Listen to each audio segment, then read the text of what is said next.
Major funding for KPBS Evening Edition has been made possible in part by Anderson Plumbing, Heating and Air, proud to support the mission of KPBS and privileged to serve San Diego clients. Anderson Plumbing, Heating and Air, helping homeowners maintain drain, heating, and cooling systems since 1978. And by the Conrad Prebys Foundation, Darlene Marco Shiley, and by the following.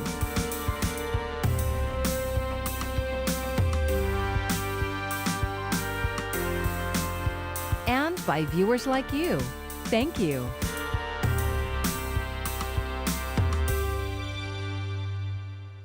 Good evening. It's Thursday, September 24th. Thanks for joining us. I'm Maya Trabulsi. Protests are expected for a second night in cities across the country, including here in San Diego. Activists are expressing heartbreak and outrage following the decision not to charge 3 Louisville police officers with killing Breonna Taylor.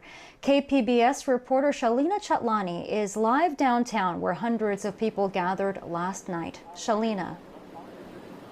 That's right, Maya. I am outside 1401 Broadway, just outside the main San Diego Police headquarters. As you look around me, you can see police officers are already gearing up for tonight. You see barricades and about 100 officers that are stationed out here. Now, officers predict that there could be another 100 protesters out here, just like last night. Now, protesters last night didn't start here, but they did end up here, and they were marching in solidarity against police brutality.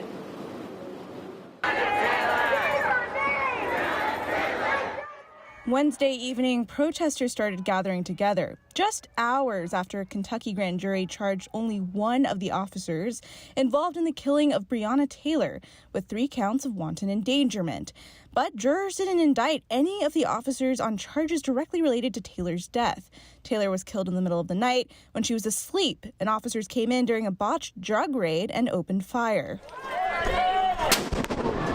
Here in San Diego, late into the night when protesters made it back to the police station, police declared the march as an unlawful assembly. Eventually, the protesters came face to face with flashbangs and non-lethal bullets. I didn't personally see any acts of vandalism, and there was no physical violence at all.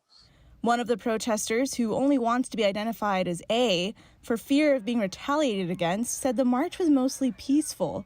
Though last night, SDPD tweeted officers had declared an unlawful assembly because of violence and vandalism. SDPD confirmed that 10 people were arrested last night, 7 of them for failure to leave when an unlawful assembly was announced. There was definitely a lot of tension when we were over at the police station. There was definitely an air of kind of like waiting for the shoe to drop. I feel like a lot of people characterize a lot of protests as like more violent in nature and things like that. All the protests I've been to have not been violent. The only violence I've seen has been started by either cops or like counter protesters. KPBS asked SCPD to define which acts of violence and vandalism sparked the unlawful declaration, but they were not able to share those details. Now, earlier I did ask SGPD what constitutes an unlawful assembly, and I wasn't able to get details before, but I am here with SDPD Captain Manny Del Toro. So what would spark an unlawful protest tonight?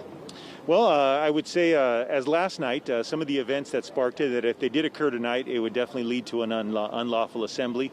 Bringing weapons to a peaceful protest is unacceptable. There was some damage of property last night. They did come up on the grounds and they attempted to take the flag. And they had a knife out. They wanted to cut the rope that raises the flag. So that would have constituted a vandalism.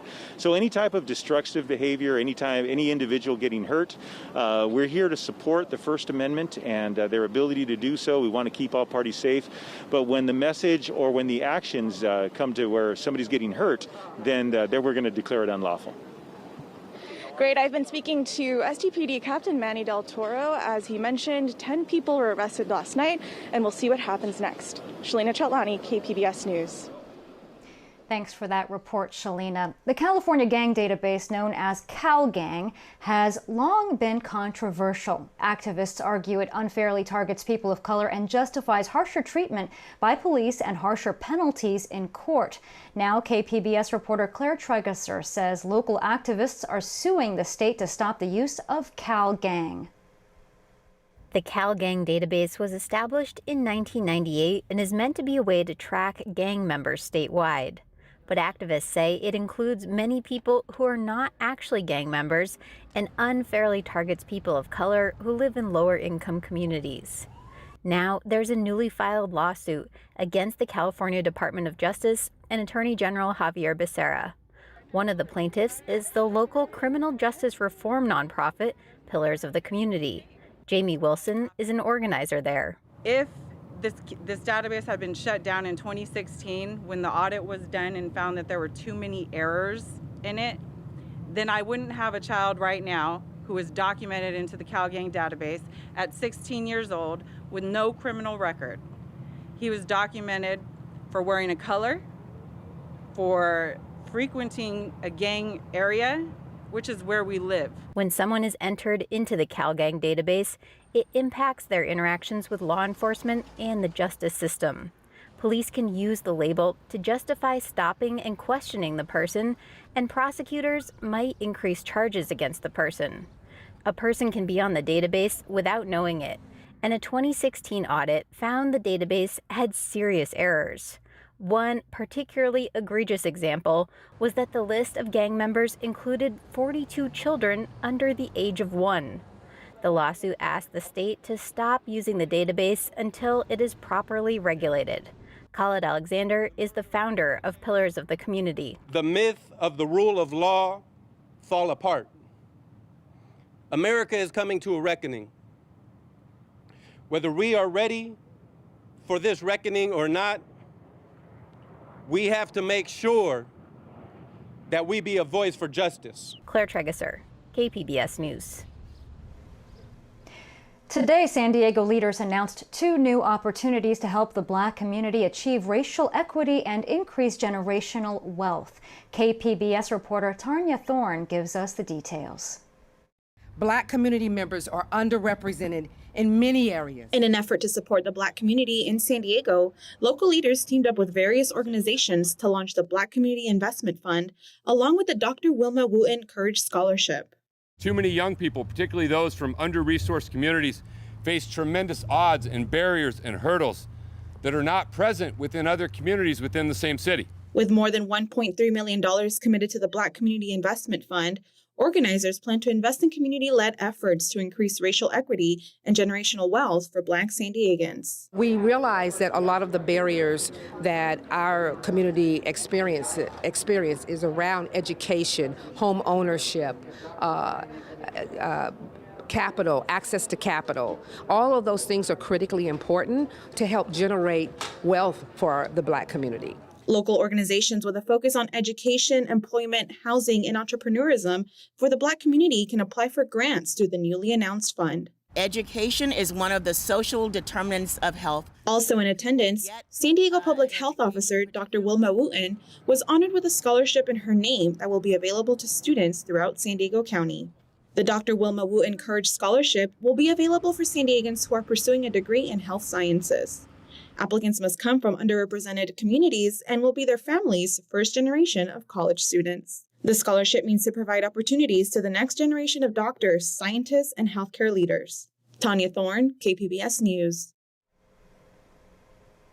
6 more people have died from the coronavirus in San Diego County. 171 new cases were also reported today, including 20 connected to San Diego State University. Today, California's Secretary of Health and Human Services urged people to get flu shots now, warning a severe flu season could overwhelm hospitals. Dr. Mark Alley said there's been a drop in cases. Officials expect an uptick as the economy continues to open.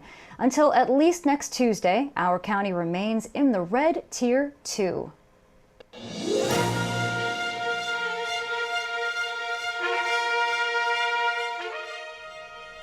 President Trump is refusing to commit to a peaceful transfer of power if he loses the election. The White House press secretary is trying to backtrack, saying the president will accept the results of a fair election. But as Caitlin Collins reports, President Trump says he doesn't know if an honest race is possible.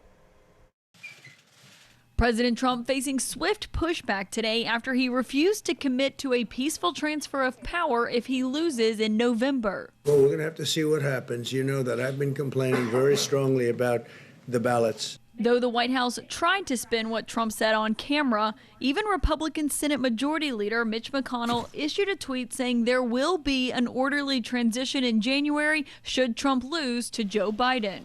But McConnell and other GOP lawmakers refused to call Trump out by name, and some even deflected to Hillary Clinton. Hillary Clinton said Joe Biden should not accept the result of the election under any circumstances. But she's not the candidate. The president's the candidate. He's not committing to accept. How many people have you asked on the Democratic side whether or not they would support the outcome of the election? But once you do that, get back. She's not the. Former Vice President Joe Biden quickly hit back at Trump. What country are we in?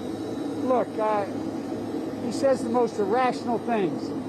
It was only weeks ago that Attorney General Bill Barr scoffed at the idea that Trump would not cede power, telling the Chicago Tribune, "I've never heard any of that crap. I'm the Attorney General. I think I would have heard about it." For months, Trump has tried to cast doubt on the outcome of the election. These ballots are a horror show. Because the only way they're going to win is by a rigged election. I have to see. Look, I have to see. No, I'm not going to just say yes. I'm not going to say no, and I didn't last time either. Though he's claimed that mail-in voting would be rife with fraud, his FBI director testified today there's no evidence of that. Now, we have not seen, historically, any kind of coordinated national voter fraud effort in a major election, whether it's by mail or otherwise. As President Trump faces blowback for his comments, he was loudly booed as he paid his respects to Justice Ruth Bader Ginsburg at the Supreme Court today. Trump will announce his nominee to replace Justice Ginsburg this Saturday and said he wants them confirmed before the election in case there's a dispute over who won. We need 9 justices. You need that. With the unsolicited millions of ballots that they're sending, it's a scam, it's a hoax. And that was Caitlin Collins reporting. President Trump's claim about unsolicited ballots is misleading. 41 states require voters to request a mail-in ballot in order to receive one. Meanwhile, here in San Diego County, mail-in ballots will be sent to voters starting on October 5th. We have more information on our website at kpbs.org/election, and you can find key deadlines, links to check your voter status, and track your ballot. If you have lost income or faced increased medical expenses because of COVID-19, you could qualify for help paying past due or upcoming rent. The San Diego County Board of Supervisors has set aside $24 million for an emergency rental assistance program. Renters can apply for one-time assistance of up to $3,000. Households must fall under 60% of an area median income to qualify. Applications will be accepted from today through October 8th. You can find out more at sdhcd.org. San Diego has been trying to regulate short-term rentals for years, and a new proposal goes before the Planning Commission next month. But KPBS reporter Jacob Ayer says Airbnb is saying its hosts didn't get a say on the deal. The new proposal was negotiated by Councilmember Jennifer Campbell, Expedia, and labor union Unite Here in July. Their plan was to reduce the number of full home rental units, enforce fines for rule violators, and require a minimum 2-night stay. But Airbnb says many of its hosts were not part of the discussion. Our hosts have overwhelmingly expressed serious concerns that the proposed 0.7% cap on the number of citywide vacation rental licenses will eliminate a critical source of income at a time when they need the income more than ever. Choi says they need to see a change in the total number of homes approved for vacation rental licenses to provide a fair solution.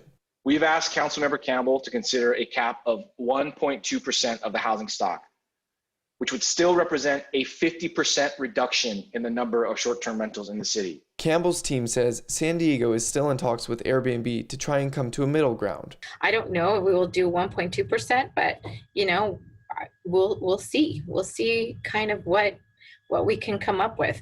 Right now, we feel that 0.75 is something that's doable, but we'll see what that conversation looks like. We're still having those talks.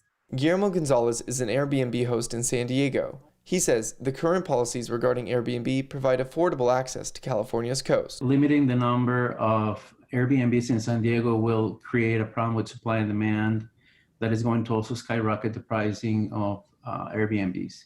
So it's going to be a lot more difficult for the standard family from another state to come down to San Diego. The proposal will affect the communities of San Diego's 2nd District. The draft ordinance is expected to be released next week, and the City of San Diego Planning Commission is set to discuss the proposal on October 8th. Jacob Ayer, KPBS News. Today, the former Mission Hills Library was designated as historic, blocking plans to build affordable housing on the site. The former library, built in 1961, has been vacant for more than a year. Some Mission Hills residents strongly oppose tearing it down to build permanent supportive housing for the homeless. Today's decision by the Historic Resources Board prevents the city from demolishing the building or making substantial changes to it. The City Council can reverse the designation on appeal, and only under limited circumstances like factual errors in the public record. And with the pandemic now entering its 6th month, both parents and teachers of students with disabilities have struggled to keep their students on track. KPBS education reporter Jo Hong spent the day with a special education teacher who has 2 sons of her own on the autism spectrum. Always on time and ready to learn. Leticia Avalar starts her day at 6:30 in the morning. I still haven't heard from you, Isaac. She wakes up an hour before her 2 sons so she can lesson plan, catch up on emails, or clean her house. Okay, here. Here's your jelly. We can take your sandwiches outside. When her sons wake up, she prepares breakfast and logs into her virtual classroom. Okay, Jonah, I'm gonna go on classes, guys. Let's have a quiet voice. The 30-year-old single mom hadn't always planned on a career in special education. She was originally studying English and art, but her outlook changed after her first son Jonah was diagnosed with autism and epilepsy. Her early experiences with trying to get him the services he needed led her to take a job in 2016 as a special education teacher's aide in the San Diego Unified School District. Once he was diagnosed, you kind of just get an initial diagnosis and they're like, okay, bye. And for me, I knew there had to be more than that. Luckily, she had some help. His first special education teacher guided me through the whole process on how to get services, how to navigate special education, and she would call me and tell me, this is what you have to do, this is the best thing for your son. And I wanted to be that person for somebody because I knew how important it was, just to have somebody on your corners. She decided to get her special education teaching credential, which she completed earlier this year. Then, fate dealt her another twist when she had to start her teaching career in the middle of a pandemic. So now she's raising 11-year-old Jonah and 7-year-old Des, who's also on the autism spectrum. And she's logging on every day to teach a class of high schoolers in special ed. The beginning, it was very hard, especially everything being shut down. So we were literally stuck in there in a 1-bedroom apartment for probably 2 months. And that was very difficult for all of us. However, she says the first few weeks of teaching in the new term have been smooth, but life's still a challenge. While she teaches, her sons still need her attention as they attend their own Zoom classes. It's kind of transitioning back into, I'm working again, I don't have the time. It's what's making this difficult again. Leticia said Jonah hasn't fallen behind academically, but Des is having a harder time with reading and adjusting to the new schedule. And he's just having a hard time getting back into the school routine of being online and seeing his teachers, and it's still very hard for him. He's having difficulties. Both Jonah and Des are getting speech therapy services, and Leticia says they're getting better at distance learning. When their classes are over, she spends the rest of the day preparing lessons or helping her sons with their schoolwork. She's also studying to get her master's degree in special education. There's not enough knees, so I feel like I'm not doing enough on their end, and then sometimes I feel like I'm not doing enough on the teaching end. I always in the day, what more could I have done? But then I think, what more can I possibly do? But she's comforted by the knowledge that the insight she's gained from her son's experiences has made her both a better teacher and a better parent. Jo Hong, KPBS News. The Admiral in charge of the Navy SEALs has stepped down. KPBS military reporter Steve Walsh says Rear Admiral Greene seems to have survived his run-in with President Trump last year. Last fall, many thought Rear Admiral Colin Greene's career might be over when he tried to remove Edward Gallagher from the Navy SEALs. Gallagher was convicted of a single count during his war crimes trial. Navy Secretary Richard Spencer actually resigned after President Trump ordered the Navy to stop the process. David Maxwell is a former Special Forces colonel and a senior fellow at the Foundation for Defense of Democracies. If Colin Greene had resigned or been forced to resign, I think that would have sent the wrong message to the force, and it might not have recovered from that.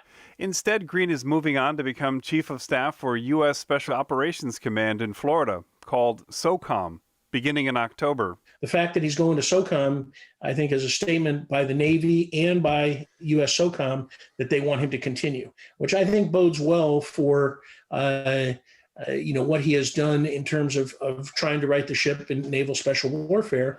Aside from Gallagher being accused of war crimes, last year a SEAL platoon was recalled from Iraq on sexual assault charges. Another SEAL was on trial for murder. Greene ordered a series of reforms and removed the top leaders of San Diego-based SEAL Team 7.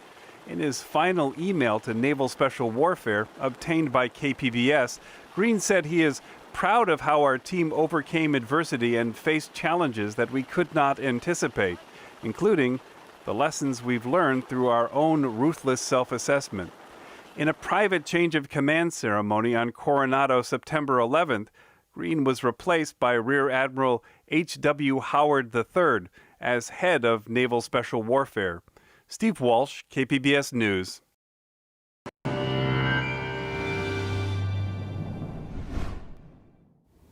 Happy Thursday, everyone. I hope you're having an amazing day, and thanks for staying with us here at KPBS News. I'm AccuWeather's Marvin Gomez, and here are your weather highlights. The quiet weather pattern will continue into the next couple of days. As we head into Sunday, the winds are going to pick up, and that's where we are going to be dealing with fire weather concerns, especially across some of the higher terrain and into the early part of next week. Those temperatures gradually warming up, and we're going to be dealing with a heat wave as we head into next week.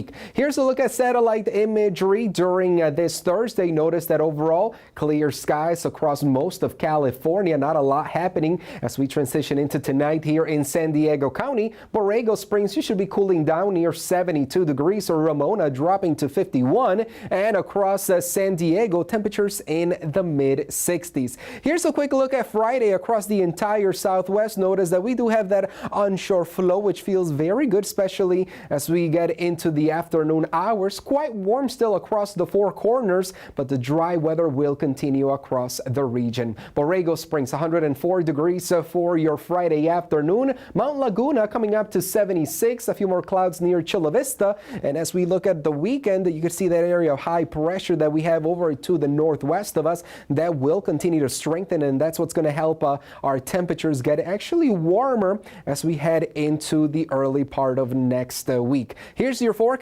along the coast. Notice that through the weekend, the quiet weather will be with you, partly sunny conditions, and then we're talking low 80s as we head into your Monday. Now, in inland areas, we will continue to stay dry and quiet as well. Temperatures are near 87 degrees for Friday, 85 and 86 Saturday and Sunday. Then we touch the 90s. We get in the 90 territory for next week. And along the mountains, again, a little bit breezy there on Sunday, but temperatures will eventually come up near 80 degrees for Tuesday of next week, and the deserts will also be toasty. Look at some of the numbers here. Low triple digits for Friday, Saturday, and Sunday, and then we bump up to 107, even 111 for Tuesday of next week. That's all on my end. Thanks for staying with us here at KPBS News.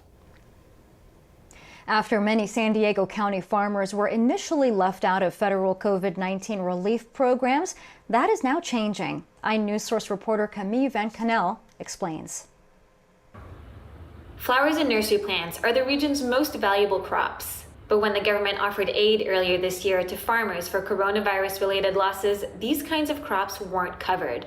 Now they are. Starting this week, growers of flowers and specialty fruit can apply to get some of the $14 billion now available in new federal funding. Michael Milano heads a flower company with fields near Camp Pendleton that saw sales plummet this year. He and other growers lobbied federal officials and Congress to be eligible for the relief. Our representatives really went to bat for us, really made sure that we got a fair shake and are heard, and that's all we can ask for. He says the federal aid will help, and he's applying for it. For KPBS, I'm iNewsSource reporter Camille Von Cannell. And iNewsSource is an independently funded nonprofit partner of KPBS. I'm Judy Woodruff. Tonight on the NewsHour, the fallout after President Trump refuses to commit to a peaceful transfer of power if he loses the election. Coming up at 7 after Evening Edition on KPBS. We have some breaking news out of Kearny Mesa, where a small plane with 2 people on board has crashed into a parking lot. It went down in the 8600 block of Balboa Avenue, not far from Montgomery Field. There is no word on the condition of those who were on board. And now a recap of today's top stories. Protests are expected in cities across the country for a second night after 3 Louisville police officers were not charged with killing Breonna Taylor.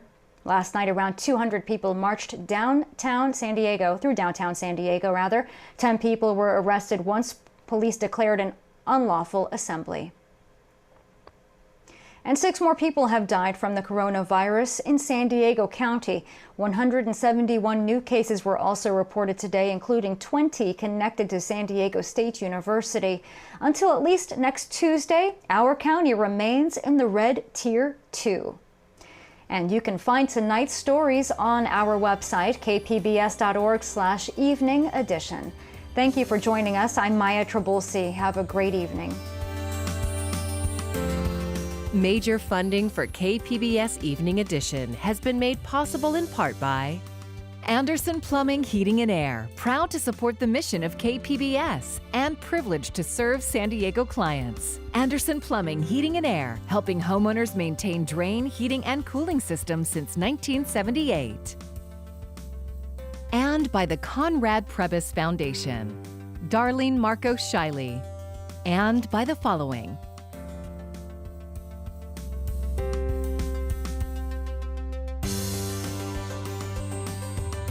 and by viewers like you. Thank you.